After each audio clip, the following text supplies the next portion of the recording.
¿Qué tal? Les damos la bienvenida a todos.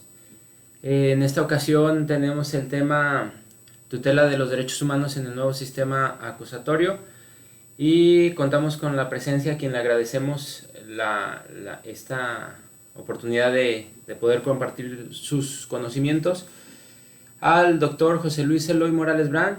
Él es doctor en Derecho Penal por la Universidad de Sevilla, España, maestro en Derecho Penal con mención cum laude por la Universidad Autónoma de Aguascalientes, maestro en Derechos Humanos, Estado de Derecho y Democracia en Iberoamérica, Universidad de Alcalá de Henares de Madrid, España. Ha publicado varios artículos, más de 25 libros, artículos de opinión y participa constantemente en foros relacionados con el derecho penal acusatorio. Es profesor investigador de la Universidad Autónoma de Aguascalientes y actualmente se desempeña como director del Departamento de Derecho de la misma universidad. Entonces, sin más, te damos el espacio y pues te agradecemos nuevamente, ¿no? Gracias Mauricio, gracias a todos y a todos, gracias por la invitación a la Universidad Autónoma de Baja California para estar en este foro, en esta serie de conferencias para compartir nuevas perspectivas o perspectivas actuales de lo que viene siendo el derecho. En lo personal, mi área principal es el sistema de justicia penal y en parte los derechos humanos.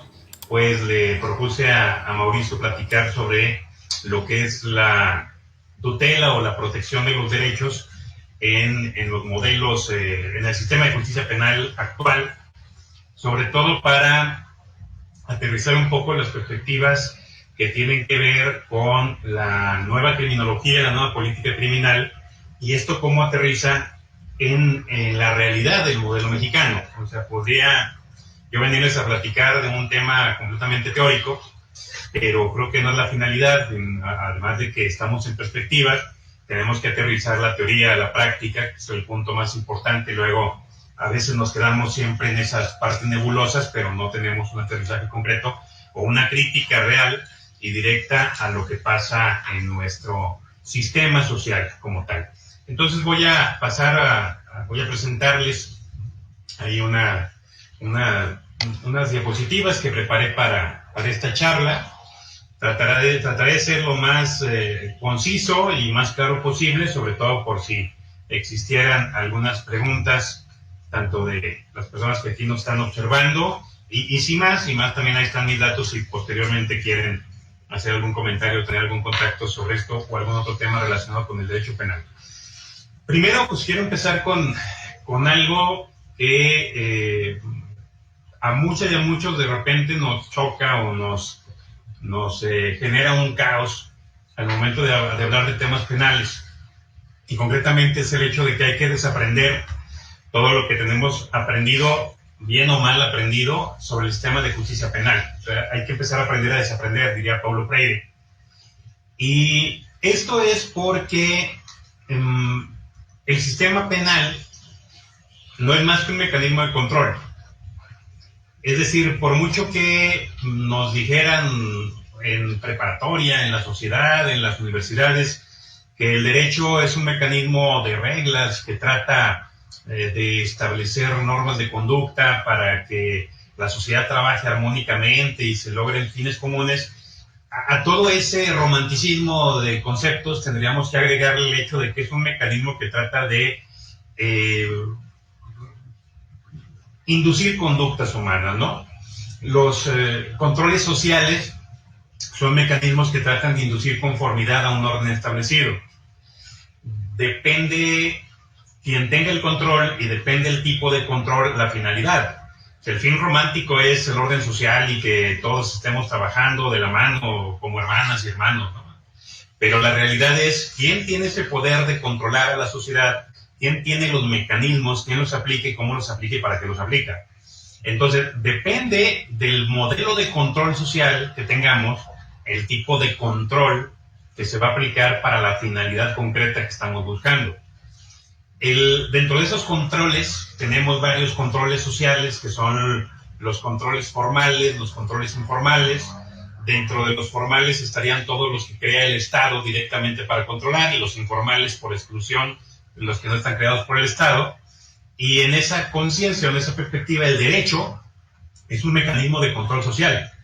Por sí mismo, el derecho está creado para regular una violencia. Ese es uno de los temas interesantes. El ser humano es violento, y siendo violento necesita, bueno, no necesita, se combinó o se impuso, como ustedes lo quieran ver, mecanismos para regular esa violencia. Y la cuestión fue que esos mecanismos son violentos a sí mismos, es decir, la violencia es el poder que crea el derecho, pero a su vez es el poder que lo conserva. Así como alguien que mató generó que se creara el delito de homicidio legalmente para una sanción, en el momento en que se aplica y que el Estado tiene que meterse a mantener su orden jurídico, pues también ejerce una violencia estructural, entre comillas más racional y legitimada, porque tiene ciertos límites. Ahí es donde quiero que trabajemos. No es particularmente el derecho penal, donde más se violentan los derechos humanos, pero sí donde más se observa, donde es más visible el asunto.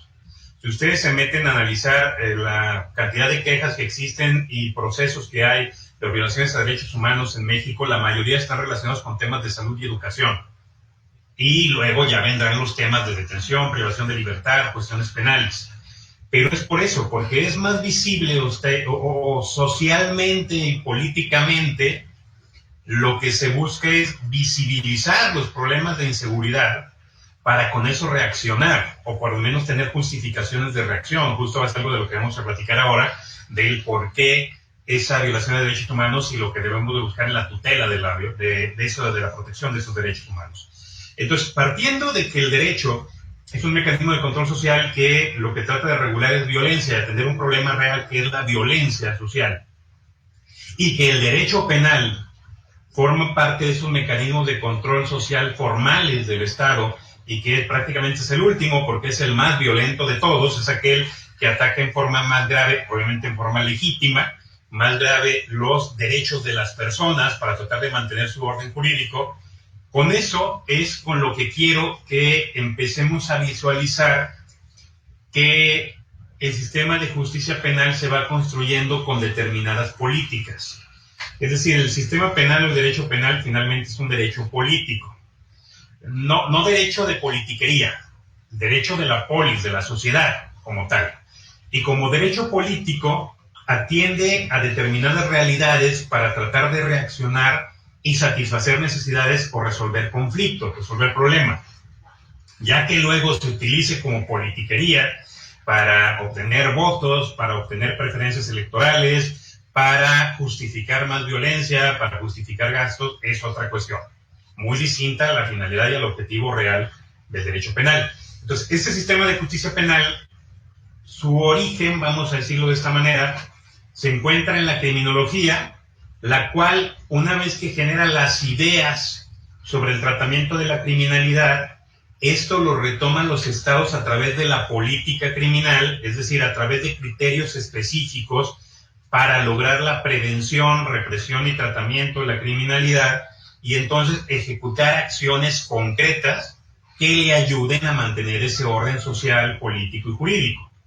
Entonces, la criminología no es un estudio clínico del delincuente o de la víctima, es un estudio de los procesos sociales de criminalización. Es decir, la criminología que no está a cargo de los abogados, la criminología que está a cargo principalmente de antropólogos, de sociólogos, de filósofos, de trabajadores sociales, de educadoras, educadores, etcétera, etcétera, psicólogas, psicólogos, lo que nos ayuda es sus estudios a analizar cómo la propia sociedad prohíbe, qué prohíbe, cómo lo prohíbe, quién declara esas prohibiciones, quién las sanciona y sobre todo quién ejecuta las penas o castigos hacia esas sanciones. Y cómo el sistema penal puede llegar a ser eficaz, cómo el criminal es tratado, cómo la víctima es tratada, pero también cómo es creada, tanto lo que es la criminalidad como la cuestión victimal, por el mismo Estado y la sociedad, y entonces cuáles son las condiciones en las que se va a reaccionar en contra del delito. Pues eso es lo que tenemos como tal en la criminología. Estos estudios o estas tendencias sociales criminológicas, principalmente sociales, porque les digo, no es un fenómeno natural, ya no estamos en las épocas de los criminalistas del positivismo de hace siglos que decían que el delito era una entidad natural, entonces que el delincuente nacía, no tenía cura y para eso tendríamos que neutralizarlo desde antes, aunque socialmente mucho se vea todavía de esa manera. Estos criterios sociales que nos ayudan a rascar y ver qué está pasando en la realidad y por qué determinadas conductas son delictivas, por qué otras no, por qué hay etiquetas sobre este tipo, por qué a unos se les trata como delincuentes y a otros no, etcétera, etcétera, etcétera. Estas interacciones simbólicas que van construyendo la realidad, la retoma el Estado para generar sus políticas públicas. Y la política criminal es eso, es una política pública.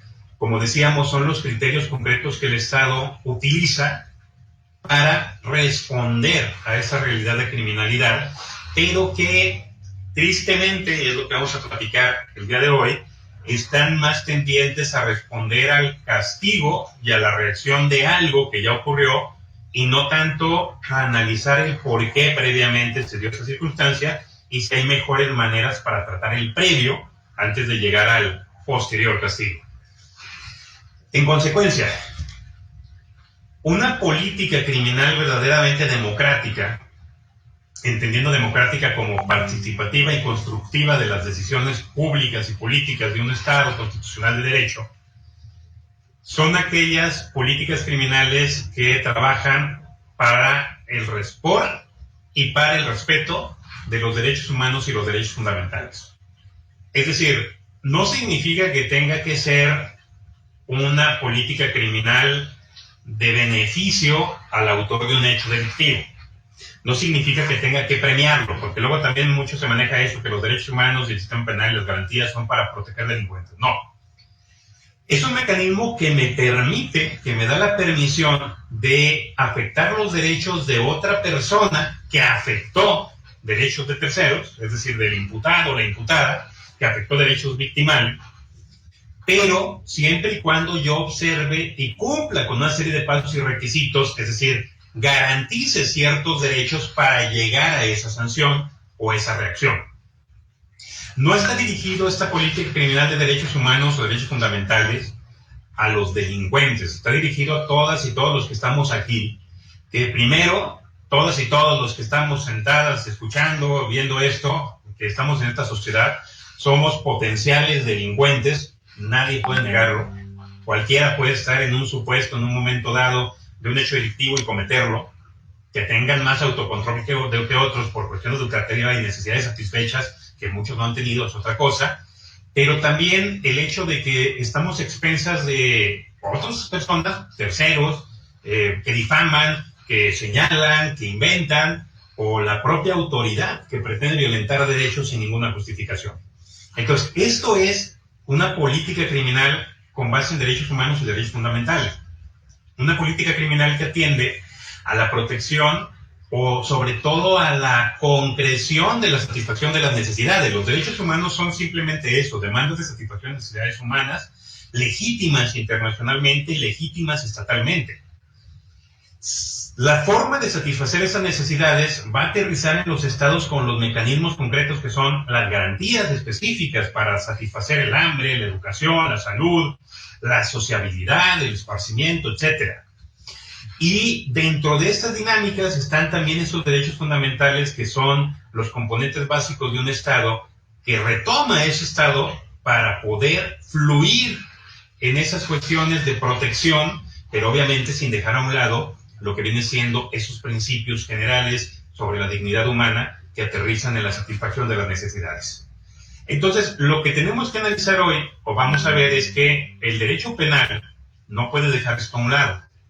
El derecho penal en la realidad, en la actualidad, tiene que tomar en cuenta estos criterios de aterrizaje, de protección de derechos humanos, para poder reaccionar en contra de la criminalidad, porque también ese es otro tema. El sistema de justicia penal está creado para reaccionar contra la criminalidad, no para que no se dé la criminalidad.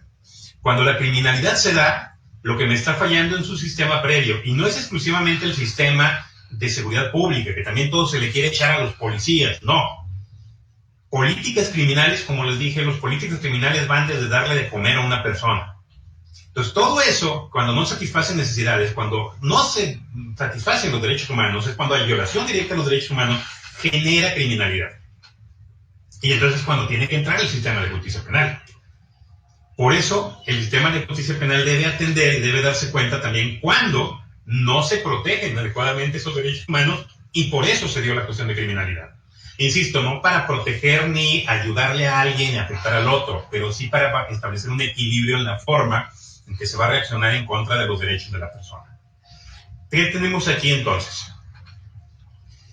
Que la cuestión de la tutela de derechos o la protección de derechos implica esa posibilidad que tenemos todas y todos los integrantes de esta sociedad de acudir ante las autoridades, particularmente en materia penal o principalmente ante las juezas y jueces, para solicitar la protección de nuestros derechos y para obligar a esas autoridades a que apliquen directamente el derecho internacional en materia de derechos humanos y el derecho constitucional respecto a los derechos fundamentales, para que no se pongan pretextos de que las leyes son ambiguas, que las leyes están incompletas, son omisas, o que las leyes no permiten proteger los derechos y que estas autoridades solamente tienen la obligación de aplicar la ley y no de bajar directamente los derechos constitucionales o internacionales. O sea, la tutela de derechos lo que nos dice es que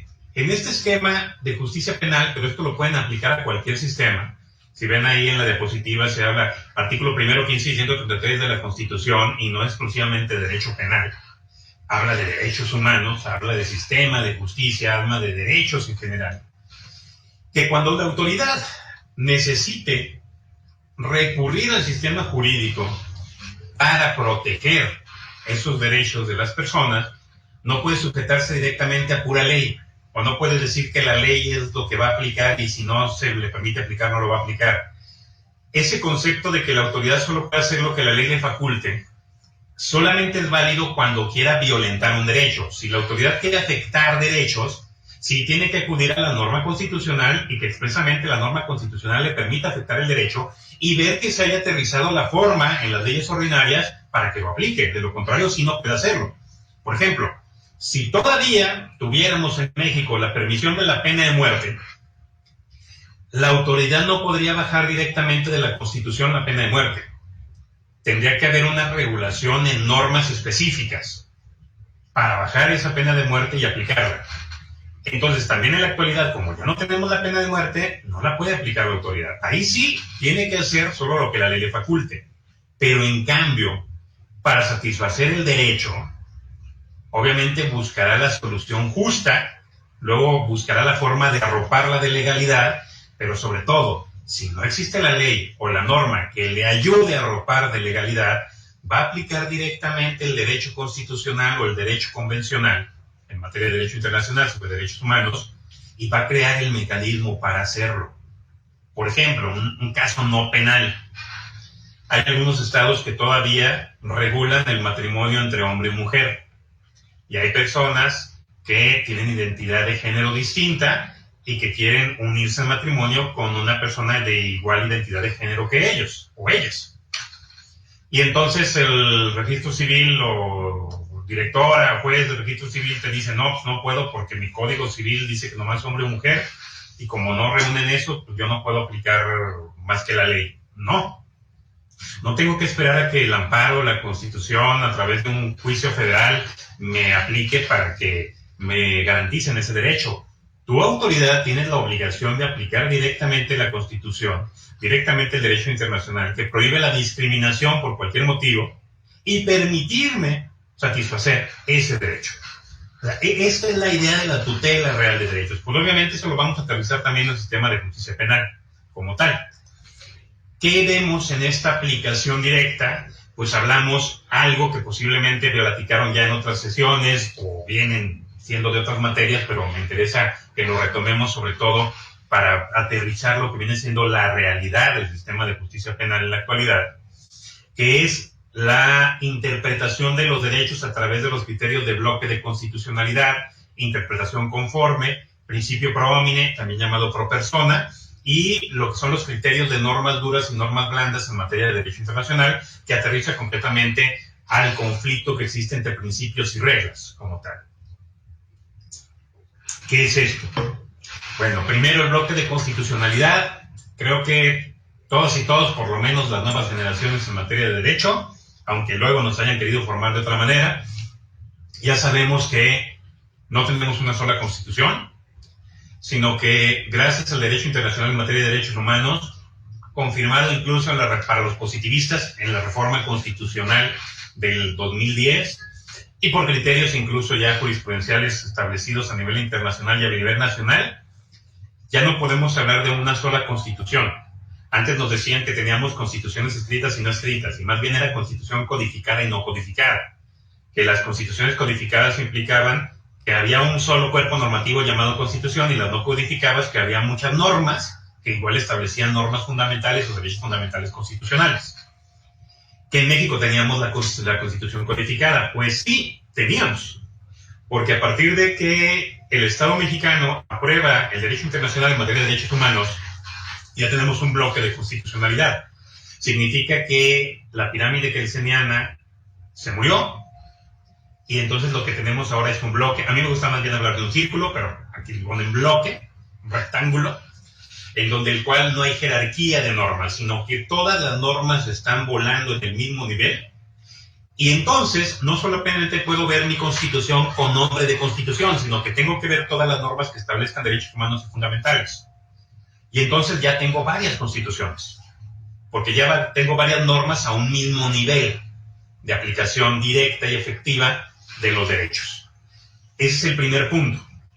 El segundo, la interpretación conforme, que se refiere a, bueno, ya tengo ese número importante de normas, ahora tengo que ver aquellas que estén más acorde a los derechos humanos, que satisfagan mejor ese derecho, y obviamente desaplicar aquellas disposiciones distintas que vayan en contra de los derechos como tal.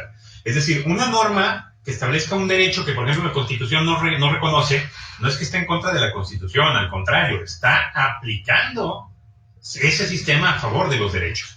Ir en contra sería limitar derechos que la Constitución regula, ahí sí. Por ejemplo, si tuviéramos una norma que permitiera la pena de muerte y la Constitución no lo permite, pues no podríamos aplicarlo. Pero si tenemos una norma, perdón con lo que voy a decir, que permitiera el derecho de la asociación política a ministros de culto, pues no podríamos decir que la Constitución va en contra de la Constitución, porque sería una ampliación de un derecho. Ahorita voy a comentar algo de lo que la Corte estableció. El principio pro homine, bueno, ya cuando tengo esas varias normas que están acorde a los derechos humanos, pues entonces voy a aplicar aquella que lo beneficie más. Que lo beneficie más no significa que ayude a uno y que afecte al otro, ¿no? Esta norma ayuda más al imputado y lo voy a ayudar a él y a la víctima, no. No. Aquella que violente en menos medida el derecho que voy a violentar. Aquella entonces que satisfaga en mayor medida el derecho que quiero proteger. Igual le voy a restringir los derechos al imputado, pero se los voy a restringir en una menor medida o menos violenta directamente a la más fuerte. Y con eso obviamente voy a satisfacer derechos de la víctima también. Entonces, eso implicaría el pro homine, siempre hacer una interpretación más acorde y favorable a la satisfacción del derecho.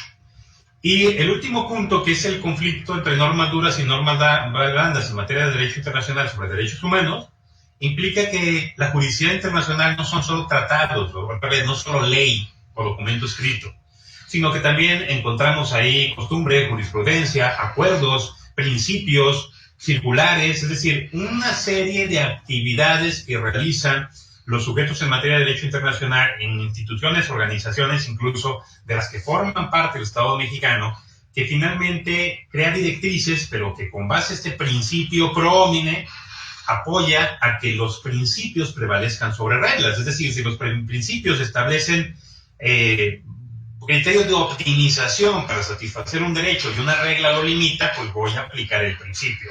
Por ejemplo, si la regla me dice en materia de derecho penal, me indica que si al Ministerio Público se le pasa su término para acusar, pues le voy a dar otra oportunidad, como si estuviera en la catafixia con Chabelo, ¿no? A ver si se acuerdan de Chabelo los que están escuchando.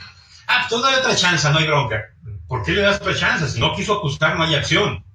Y si no hay acción, no tienes por qué perjudicar a la persona. Es que la ley me dice que le dé oportunidad.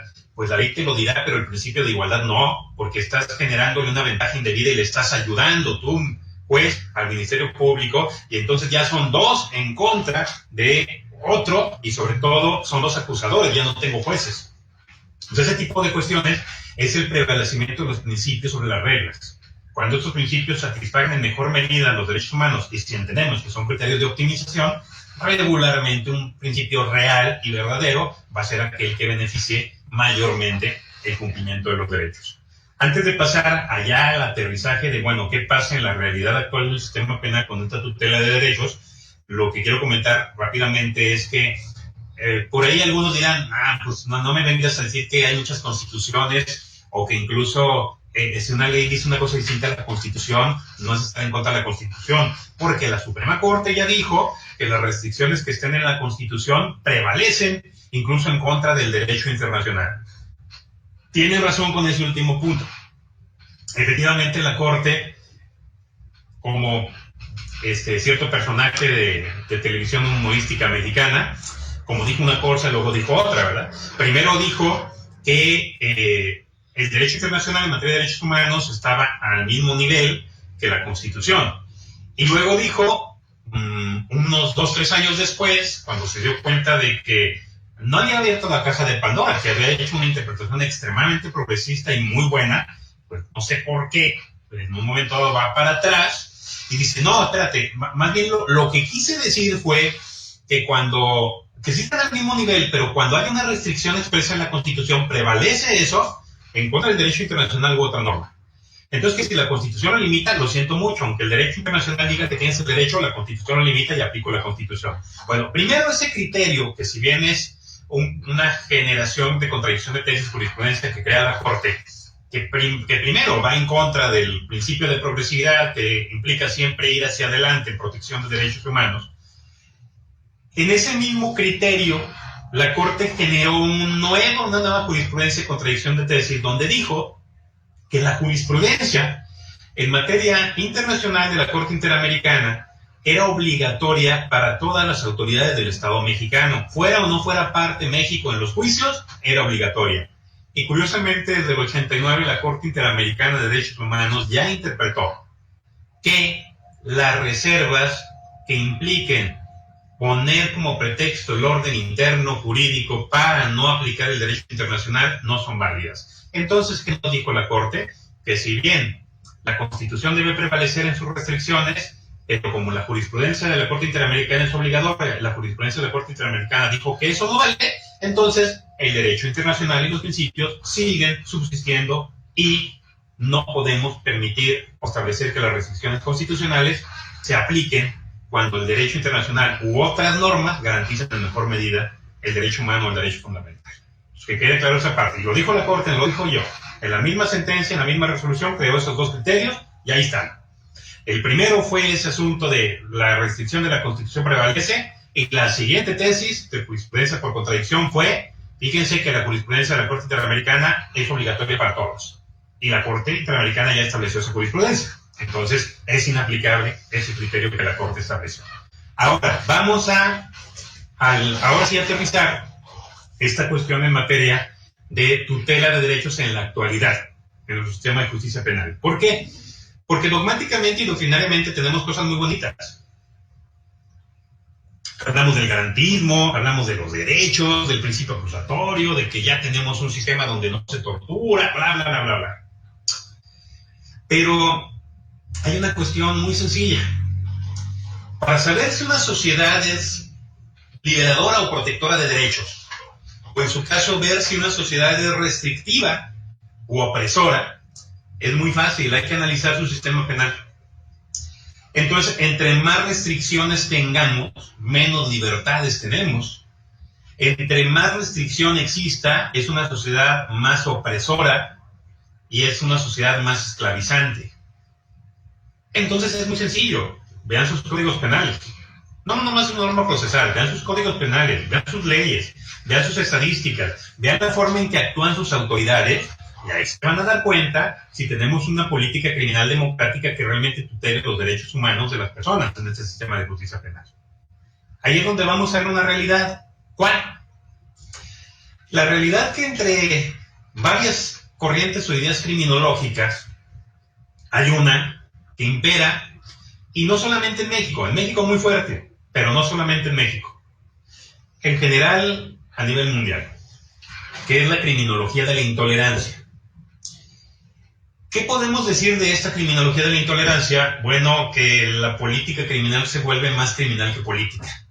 Una frase que utiliza regularmente el doctor Carlos Daza al momento de exponer este tipo de temas.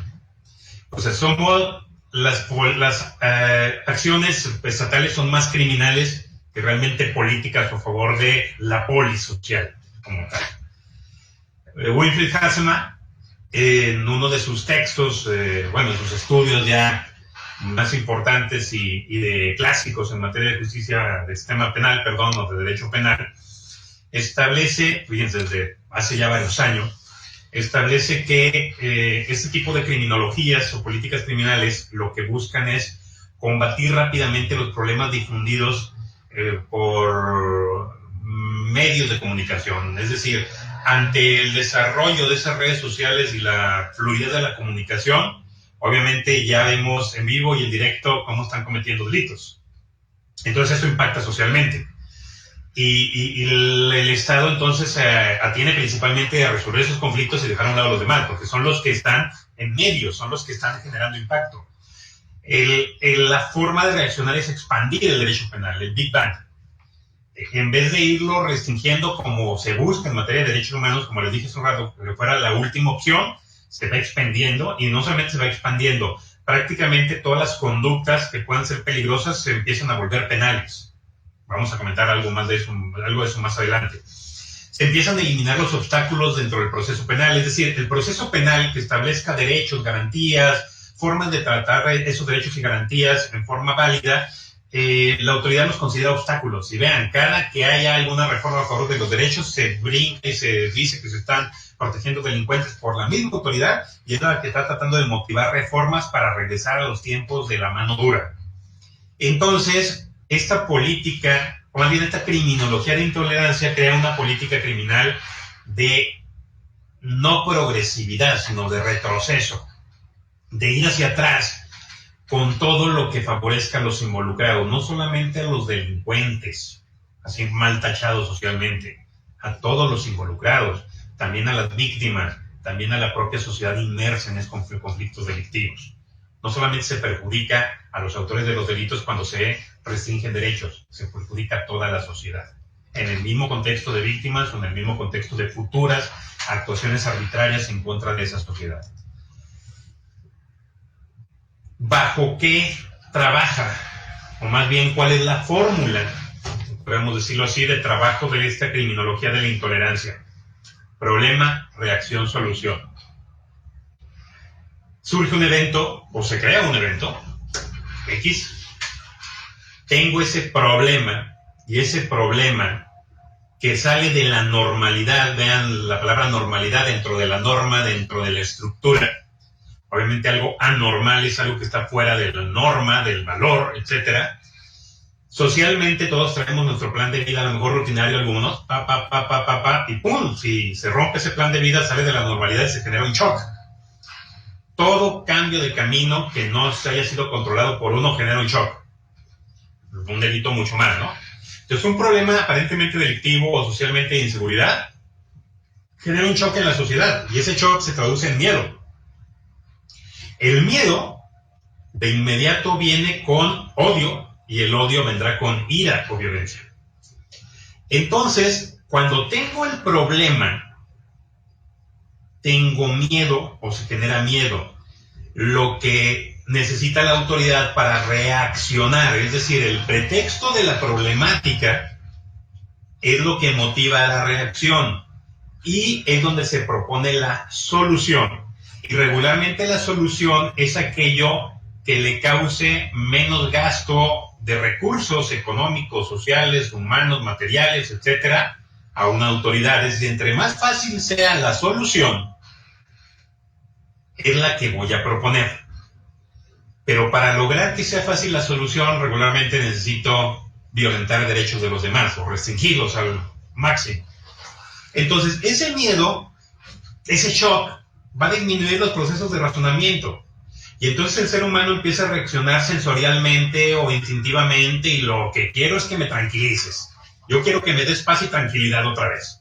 Sea como sea. Si es quitándome los derechos, pero con eso vas a encerrar a los demás, enciérralos, pero quítame también los derechos, pero dame paz. Y es donde se basa esa criminología de la intolerancia. ¿Qué tenemos entonces en materia de derechos humanos con este sistema de justicia penal basado en el problema, reacción, solución? Tenemos 3 clases de personas. Tenemos los malos, tenemos los inocentes, tenemos los calculadores. Los malos son aquellos que cometen delitos de repente, y hay que separarlos. Los inocentes son los que no cometen delitos y están dentro de la línea social. Y los calculadores no solamente son los que dañan a otros, sino que incluso calculan el costo-beneficio de cómo reaccionar o cometer delitos. No estoy hablando que sea mi idea, es la idea de la criminología de la intolerancia, que es una criminología muy basada en el sistema económico, de que todo se mueve económicamente, ¿no? Entonces, a partir de eso, lo que voy a hacer es contar o tratar a personas de enemigos. Personas que sistemáticamente están cometiendo delitos y que me están generando problemas sociales graves y que en lugar de buscar los conflictos o el origen de esos problemas graves, que pueden ser la falta de satisfacción de necesidades regularmente, pues mejor voy a eliminar a ese grupo de enemigos y voy a reaccionar, pero voy a reaccionar eliminando el peligro. No reaccionar sobre la persona que comete una conducta, sino sobre el peligro que generan ese tipo de personas. Entonces, ¿qué hago? Creo delitos donde adelanto el castigo, es decir, el derecho penal garantista se basa en un resultado, se basa en que haya una exteriorización de conducta y produzca un cambio en el mundo exterior, se consume un hecho, haya un daño, pues, tengo una víctima real, identificable, claramente visible, y por eso un bien jurídico o derecho dañado. Pero este tipo de sistema penal de criminología e intolerancia en contra de derechos humanos, lo que busca es adelantar el castigo, es decir, no necesito que se realice la conducta, sino la pura posibilidad de que la realices por quien eres, adelante. Entonces regreso al tema del derecho penal de autor, te castigo por quien eres, no por lo que haces. Entonces, si te unes con 2 o más o 3 personas para a lo mejor cometer delitos, te castigo. Si traes objetos que son raros, te castigo. Si vas en actitud sospechosa, te castigo. Y entonces tenemos un género de gobierno que ve en cada persona un enemigo. Y eso no es nuevo, eso lo dijo Beccaria, antes por ahí de 1800, o antes de 1800, Dijo, ¿qué género de gobierno es aquel que ve en cada súbdito un enemigo? Pues lo mismo, ¿qué género de gobierno y Estado, político, sociedad es aquella que ve en cada compañero un delincuente? Y por eso trata de reaccionar antes por el peligro o el miedo que le provoca. Es decir, aquí no te castigo porque hagas conducta, te castigo porque naciste y estás aquí y por quién eres. Penas altas y desproporcionadas. Entre más te neutralices y no te puedo matar por los derechos humanos, pues mejor te encierro y te mato de esa manera. ¿Por qué? Porque finalmente encerrado a los 70 años no hay forma de que vuelvas por lo menos afuera a delinquir y a cometer delitos y afectar personas. Te neutralizo de esa manera. Y entonces empiezo a limitar también determinados derechos procesales. El debido proceso empieza a desaparecer para ciertas clases de delincuencia, el debido proceso no existe en otros lados y las garantías se interpretan de tal manera que no tengas garantías. Recuerden que las garantías son los mecanismos concretos que tenemos para proteger y satisfacer nuestros derechos frente a particulares, frente al Estado y para que nos hagan valer estos derechos. El proceso es uno de esos. Si me vas a privar de la libertad, por lo menos demuéstrame el proceso que cometí un hecho delictivo y que por eso es justificante privarme de la libertad. Otras cuestiones de criminología de la intolerancia, estas muy ad hoc al modelo principalmente estadounidense, que luego se trataron de implementar, bueno, se han implementado, no se trataron de implementar, se han implementado en México, pues sobre todo empezaron en la Ciudad de México, cuando era todavía Distrito Federal, y han permeado a otros estados. Las leyes del tercer golpe, con los 3 strikes, como en el béisbol, al tercer strike estás fuera, es decir, lo que se busca es que los delincuentes habituales reciban la sanción más alta, si se puede la pena de muerte mejor, para que tenerlos fuera. Primer, segundo delito, la pena alta para estar afuera. Ley y orden, que hasta tenemos luego series de televisión para irnos sugestionando con el concepto y controlar, o sea, mecanismos de control social informales, televisión y controlar al ser humano hacia allá. inflexibilidad y rigor, todo el peso de la ley, humanos disciplinados a la ley, y si no se disciplinan a la ley, vamos a castigarlos severamente si quebrantan esas normas. No va a haber beneficios ni opciones. Aquí no va a haber ni ley de gracia ni la ley a seca. Va a ser la ley dura, y es dura porque es la ley. Luego, la política de las ventanas rotas. Hace poquito estuvieron mandando, hace poco estoy hablando, hace como un año, en tiempos de Navidad, si mal no recuerdo, una presentación en PowerPoint basada en las políticas de las ventanas rotas, como si fuera algo muy bonito para que la sociedad estuviera cohesionada.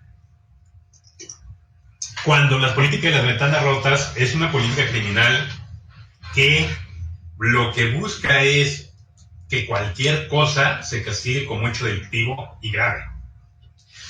¿Cuál es la alegoría o por qué se le llama así? Dicen los estadounidenses que crearon la dinámica. Si ustedes tienen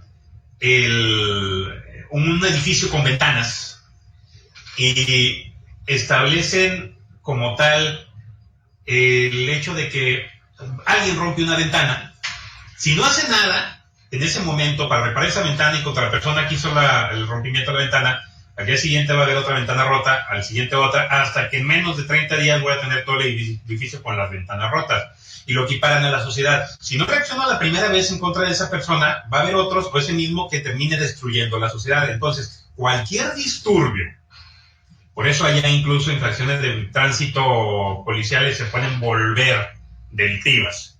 Cualquier disturbio se considera una desviación. Y considerándose una desviación, el derecho penal tiene que atacarlo, porque deja de ser funcional el Estado. Entonces es muy riesgoso porque cualquier circunstancia que se considere en contra de la sociedad provoque que se reaccione penalmente. O sea, ese es el tema de las políticas como tal de las ventanas rotas. La cero tolerancia, también tolerancia cero, que lo han escuchado, ¿no? Pues esa parte también va de la mano. Vamos a tratar de censurar y excluir a todos aquellos que no se sometan a las dinámicas sociales. Entonces, cualquier circunstancia que permita o busque una desviación de la norma social, vamos a reaccionar con medidas punitivas drásticas y sobre todo con medidas preventivas que intimiden a esa sociedad. No va a haber flexibilidad, ya dijimos. No va a haber cuestiones operativas reales para beneficiar en un momento dado a las personas.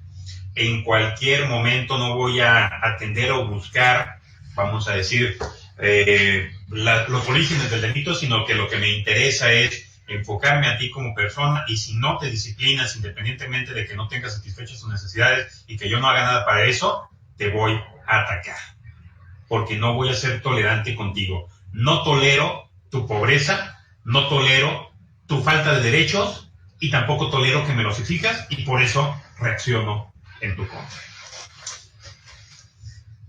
Concluimos con esto. ¿Hacia dónde vamos en México? ¿Qué pasa en México con esta tutela de derechos humanos? Normativamente tenemos una tutela que podríamos decir muy garantista e interesante. Tenemos sí un lado A y un lado B, en la propia Constitución y en el derecho internacional.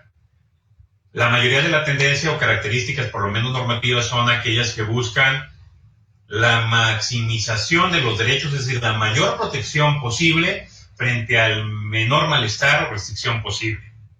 Normativamente hemos tenido unos cambios interesantes de esa forma constitucional en leyes que tratan de establecer una serie de pasos o derechos importantes basados en la protección de los derechos humanos y los derechos fundamentales.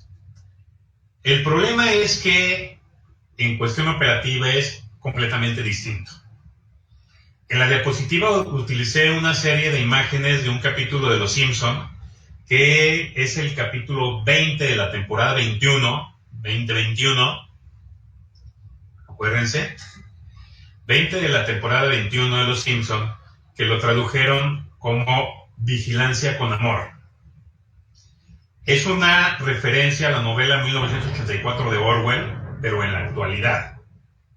Y cómo el sistema de reacción genera con un problema creado por la propia sociedad y con una limitación máxima y vigilancia total de la sociedad para protegerlos de los enemigos y para garantizar los derechos.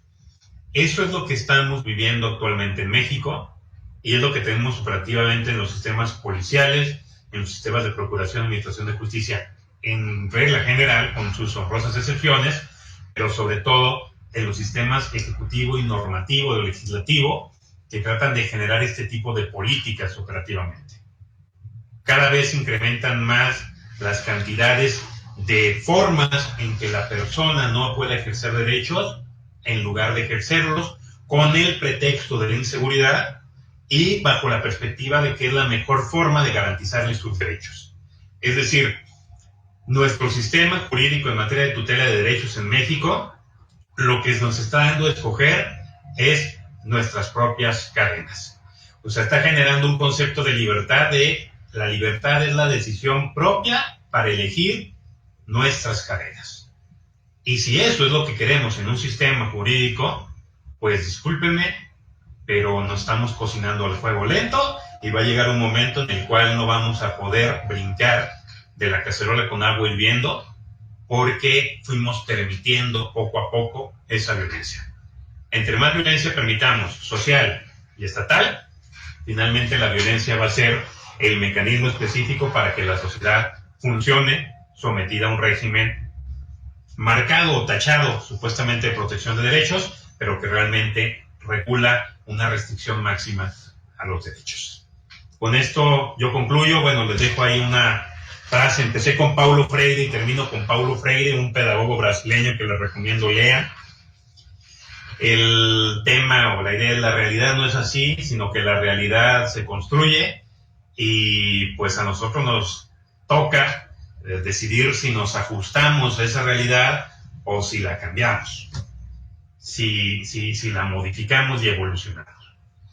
También hay una imagen de V de venganza, ¿no? De que las ideas son una prueba de balas. Recuerden que las ideas siempre trascienden y siempre ayudan a modificar nuevas formas o viejas formas de ver las relaciones sociales. Entonces creo que ese ciclo de conferencias es para eso, para ver nuevas formas de entender el derecho y nuevas maneras de aplicar el derecho. Muchas gracias a todas y a todos. Con esto yo concluyo y estoy a su disposición. Si alguien tuviera algún comentario, alguna pregunta, estoy a la orden. Muchas gracias. Gracias, Mauricio. Gracias a la Universidad Autónoma de Baja California por la invitación.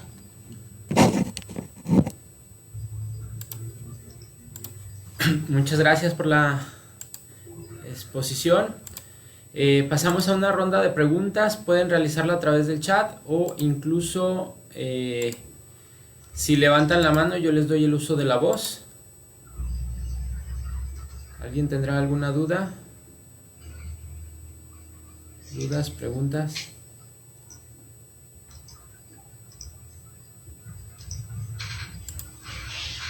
¿Existen preguntas? No, todo muy claro, eso me gusta. Claro. Mientras se animan, yo te preguntaría, ¿qué hacer? O sea, nos has pintado un panorama donde en la realidad se presenta pues una sociedad opresora, ¿no? En conjunto con el Estado o el Estado opresor está construyendo esta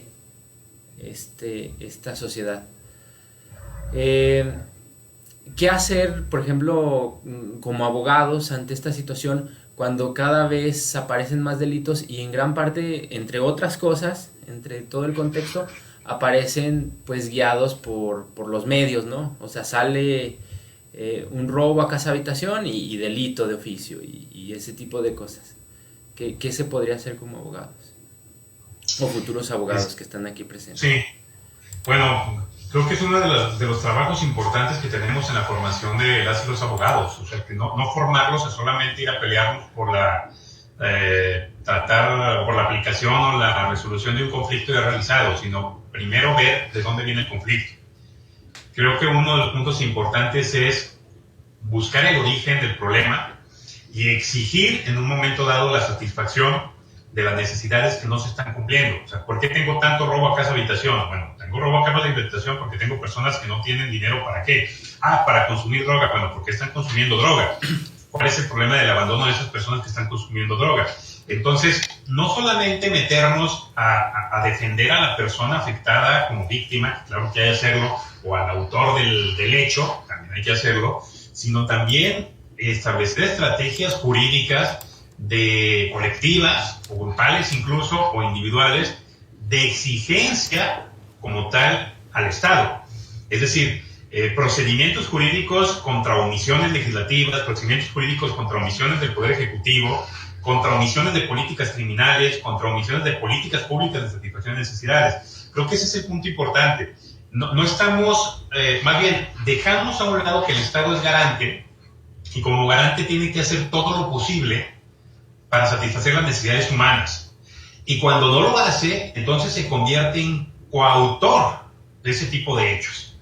Entonces, ¿por qué no ir también de esa manera? ¿Por qué no exigirle al Estado, por ejemplo, cuando se violenta un derecho, que en lugar de estar buscando la prisión preventiva oficiosa porque la sociedad a través de los medios de comunicación se lo exige, y a veces el mismo Estado utiliza los medios de comunicación para ello, ¿no? Es lo que decía hace un momento, que los primeros que dijeron que el sistema de justicia penal acusatoria no funcionaba fue el propio Estado. Los mismos que lo crearon dijeron que no funcionaba, con la finalidad de decirle a la sociedad, mira, ya cumplí el derecho internacional, pero tú dime que no y me regreso. Y pues he hecho un lado al derecho internacional. Creo que la persona ahí es que el Estado tiene que responder también por ese hecho.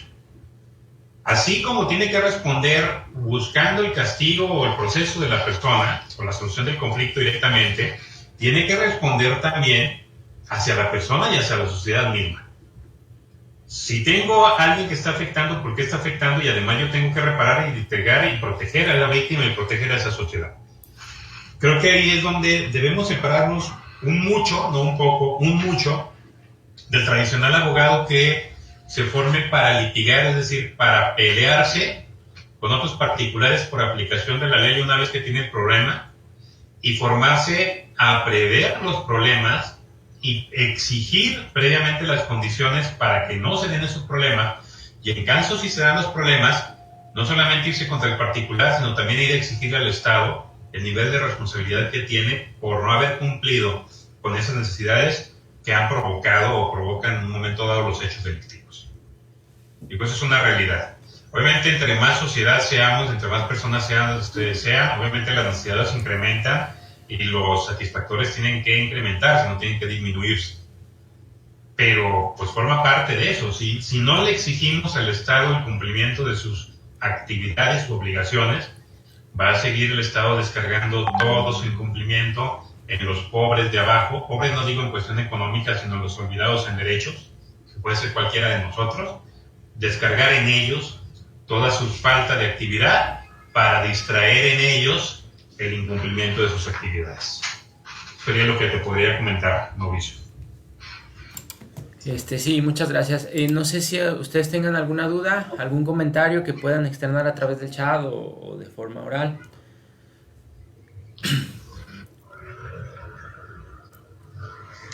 ¿No existen dudas? ¿Todo claro? Todo excelente, te dicen ahí en el chat. Muy bien, entonces hacemos el examen. Ajá, hazle las preguntas. Habíamos quedado que íbamos a hacer examen para el primer parcial.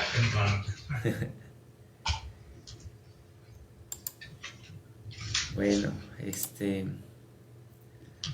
no, parece que no hay dudas.